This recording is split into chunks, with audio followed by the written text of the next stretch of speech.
یہ میں نے شروع میں کہا کہ ہم نے یہ دیکھنا ہے کہ مارکنگ کے ساتھ کیا کیا چیزیں جو ہیں اس کو افیکٹ کرتی ہیں اور کیا کیا چیزیں ہونی چاہیے، اور صرف تاکہ آپ کی مارکنگ بھی جو ہے وہ بالکل ٹھیک اور ایکوریٹ ہو، کیونکہ ریممبر یہ بات بار بار ہوئی ہے کہ اسیسمنٹ کی ریزن کی کیا وجہ ہے، کیا جسٹیفیکیشن ہے، کیونکہ ہم نے ویک ایریاز کو دیکھنا ہے اور ہم نے امپروومنٹ لانی ہے، تو آپ کی مارکنگ جو ہے it should be very accurate. اور یہ جو لیکچر ہے اس میں ہم یہ دیکھ رہے ہیں کہ کیا کیا چیزیں مارکنگ کو افیکٹ کر سکتی ہیں۔ تو ایک یہ بڑی بات امپورٹنٹ ہے کہ آپ کی کوسچنز میں کلیئرٹی ہونی چاہیے۔ جو بھی آپ کوسچن پوچھ رہے ہیں، آپ کا کوسچن اسٹیٹمنٹ جو ہے it should be written very clearly so that there should not be any confusion for the students کہ مجھے کیا لکھنا ہے۔ اگر آپ کا کوسچن اسٹیٹمنٹ جو ہے وہی کلیئر نہیں ہوگا تو اسٹوڈنٹس کو پتہ نہیں چلے گا کہ مجھے انفیکٹ کیا آنسر دینا ہے۔ اب اسٹوڈنٹس اگر اس کے اوپر کنفیوز ہوں گے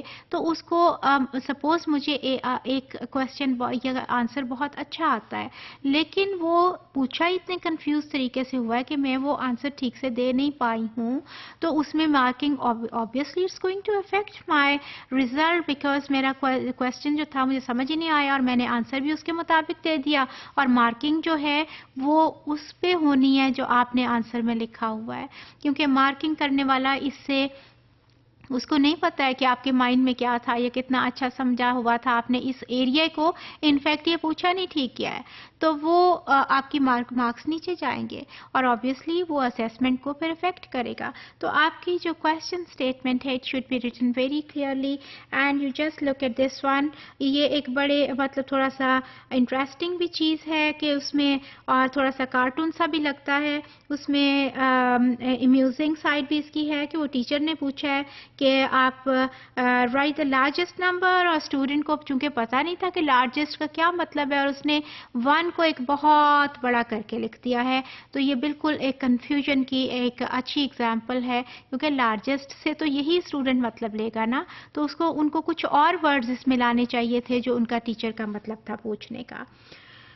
تو اگین میں اس کے اوپر فوکس کروں گی کہ اسٹوڈنٹس اگر کنفیوز ہوں گے، اگر ان کو کوسچن اسٹیٹمنٹ جو ہے وہ ٹھیک سے کنوے نہیں ہوئی ہے کہ ان کو جواب کیا دینا ہے، تو automatically it's going to affect their answer and اور جب ان کے آنسرز جو ہیں وہ ٹھیک نہیں ہوں گے تو آپ کا مارکنگ سسٹم بھی آبویسلی اس کو افیکٹ کرے گا، کیونکہ اس نے جو ریکوائرمنٹس ہیں وہ پوری اس آنسر کی نہیں کی ہیں۔ کیوں نہیں کی ہیں؟ بات یہ نہیں تھی کہ اس کو آتی نہیں تھی، بات یہ ہے کہ اس کو سمجھ نہیں آئی تھی۔ اب اس میں یہ ہے کہ آپ کو تو یہی لگے گا کہ نا کہ اس کو نہیں پتا چلا، لہٰذا آپ اس کے مارکس آپ ڈیڈکٹ کریں گے، اس کو نہیں آتا تھا آپ مارکس ڈیڈکٹ کریں گے، اور الٹیمیٹلی جب ہم براڈر سینیریو میں کر دیکھتے ہیں تو ہمیں اس کلاس کی یا اس گروپ کی پکچر جو ہے وہ ہمیں ٹھیک پتہ نہیں چلتی، وہ ہمیں کنفیوز کرتی ہے کہ اب ہم کس ایریا پہ کام کریں۔ ریممبر، آپ کی ہر اسیسمنٹ کو آپ کو کلیئرلی بتانا چاہیے کہ یہ ایریا ہے جس کے اوپر اور کام کرنے کی ضرورت ہے،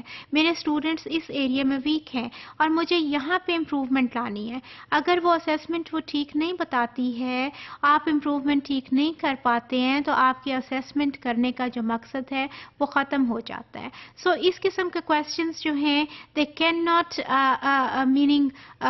put your students in a position جہاں کہ وہ آپ کریکٹ آنسر اور بالکل کلیئر آنسر دے سکیں۔ ان کو کنفیوژن رہتا ہے کوسچنس میں اور کنسیکوینٹلی ان کے آنسرز بھی کنفیوزڈ آتے ہیں یا رانگ آتے ہیں، کیونکہ آپ کی کوسچن اسٹیٹمنٹ وہ ریکوائرمنٹ کلیئرلی نہیں بتا رہی ہے کہ جو ان کو لکھنا ہے، اور لہٰذا ان کو یہ نہیں پتہ چلتا کہ ہم اس کو کیا لکھیں، کتنا لکھیں، کیسے لکھیں۔ سو آپ کے کوسچنس جو ہیں they should be written in a very clear statement, آپ کے کوسچنس کی ہونی چاہیے اور بالکل کلیئرلی آپ کے کوسچنس کو اسٹوڈنٹس کو کنوے کرنا چاہیے کہ یہ پوچھا گیا ہے، تاکہ ان کو پتہ ہو کہ اب ہم نے یہ لکھنا ہے۔ اگر کوسچن ہی آپ کا کنفیوزڈ ہے تو automatically it's going to affect the quality of the answers also.